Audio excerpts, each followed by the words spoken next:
Styling lists is something that we do a lot because lots of lists will be existing in your websites. And so let's take a look. We have a bullet list that's right here, and I have a few extra styles and things that are not great looking, so I am going to remove those for now, just because I don't want, I think it's going to be a bit easier to see if I get rid of that extra styling that I did have on these elements. So with that done, and we jump back over here, part of the problem is these extra classes I had on these things as well. So we're just going to get rid of that right there. And then down here, I had this extra TLBG we can get rid of. Refresh. There we go. That looks a little bit better. And now we have this list here, and we'll zoom in just to make the list look a little bit bigger.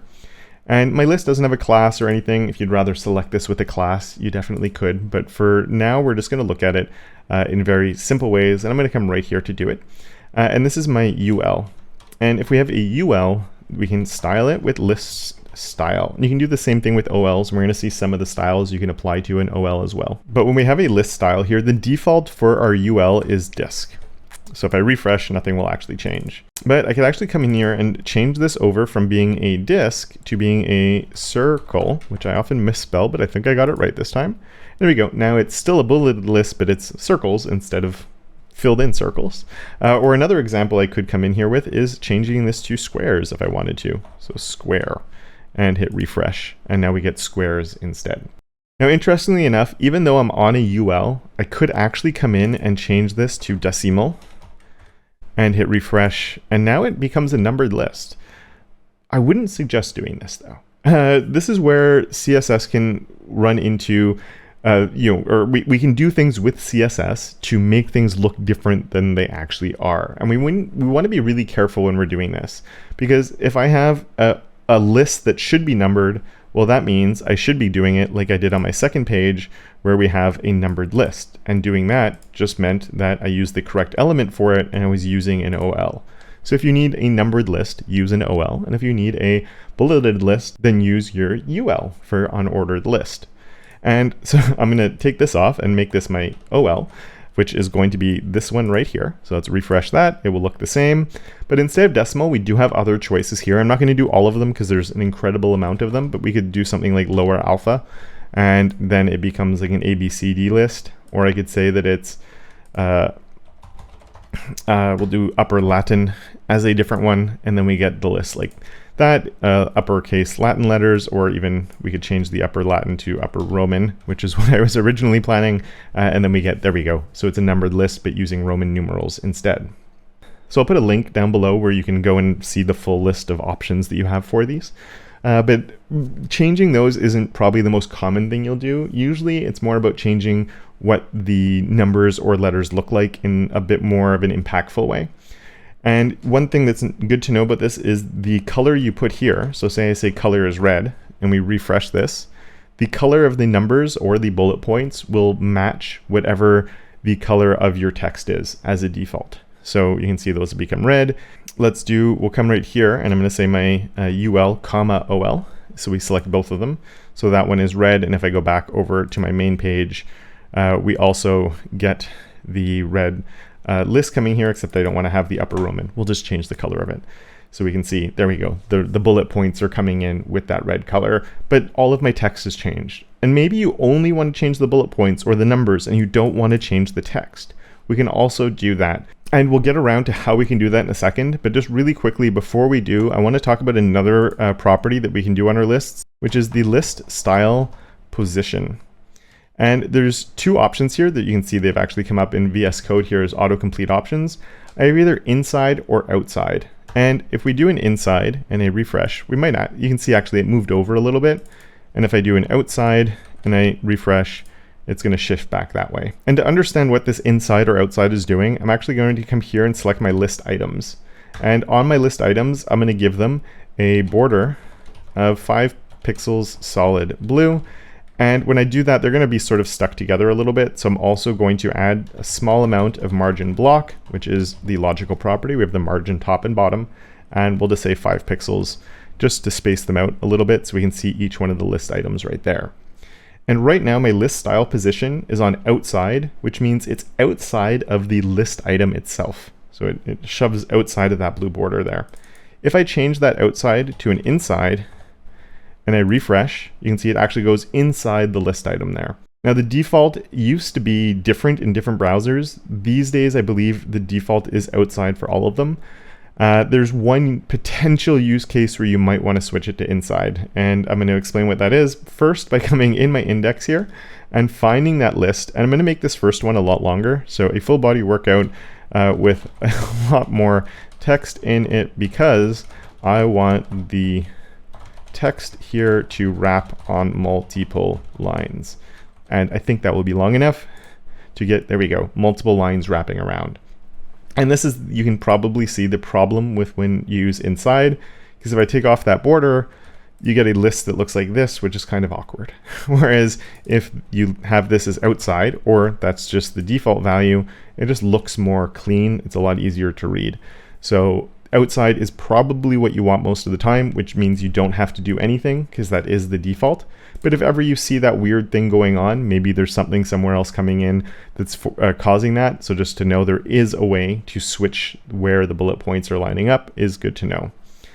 The other thing though that you might have is, and I'm going to say don't do this if you can avoid it, but if you have a list that has a text align of center and I refresh that, it's kind of weird, right? The bullet points like floating out here. It just doesn't look good. So this is that one time where I would say a list style position of inside does sort of make sense. It's still kind of weird. You can see it's even like the balance here isn't great, but having the bullet points there is better than outside. But I would just say if you have a list, don't center align it because it's kind of strange. So we're going to take both of those off now. And we have one other thing that we were going to talk about, which was how do we make the bullet points red without all of the text becoming red? And this would also work with our numbers. And to do that, we actually have to do it on our list items themselves. And if I change the color here, let's just say color is green, or yellow, which we won't be able to see, but just to show you that it is definitely changing.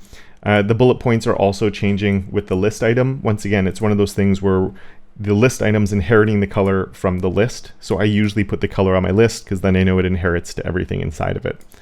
The bullet points, as we saw when we did that inside-outside thing, were sort of part of our list item. They were, either outside or inside, but they were on each individual list item. And so for this, we're going to look at something that's called a pseudo element. It's very similar to the pseudo classes that we have for hover and focus, but it's called a pseudo element, and we're going to do an li, 2 colons, and then write marker. And this selects the marker of the list item. And these have very limited styling that you can actually do on them. But we're going to say the color now is red on this one, and I'm going to just say this one is black and hit refresh. And now my text is black, but my markers are red. And this is kind of useful. It can be nice just to change the colors like that.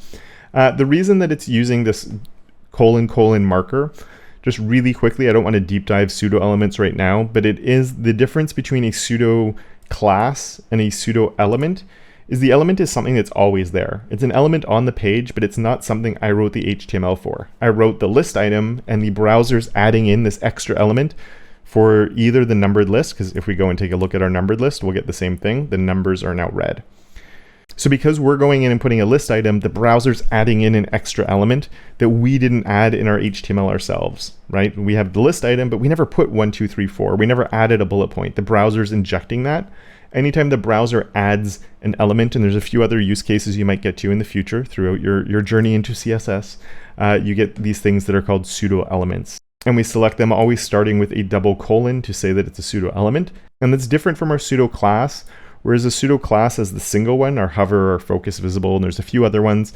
And these are things that come and go, right? They changes depending on, like the color here is changing when I hover on top of it. So we're changing based on different situations. It's not always hovered. It's when we're in a hover state, we're changing things.